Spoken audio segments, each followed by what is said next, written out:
Jesus second coming అంటే ఆషామాషి కాదు. మత్తయి సువార్త 24, లూకా 21వ అధ్యాయంలో కొన్ని మాటలు.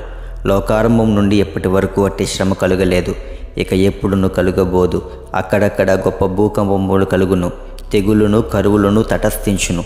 ఆకాశం నుండి మహాభయోత్పాతములను గొప్ప సూచనలను పుట్టును. మరియు సూర్యచంద్ర నక్షత్రములలో సూచనలను, భూమి మీద సముద్ర తరంగముల ఘోష వలన కలవరపడిన జనములకు శ్రమయు కలుగును. ఆకాశమందలి శక్తులు కదిలింపబడును గనుక లోకము మీదకి రాబోచున్న వాటి విషయమై భయము కలిగి మనుషులు ఎదురు చూచుచు ధైర్యము చెడు కూలుదురు. ఆ దినములు తక్కువ చేయబడకపోయిన ఎడల ఏ శరీరం తప్పించుకొనడు.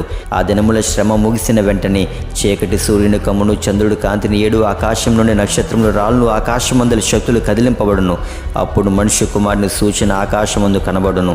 అప్పుడు మనుష్య కుమారుడు ప్రభావముతోనూ మహామహిమతోనూ ఆకాశ మేఘారూఢుడై వచ్చుట చూచి భూమి మీదనున్న సకల గోత్రముల వారు రొమ్ము కొట్టు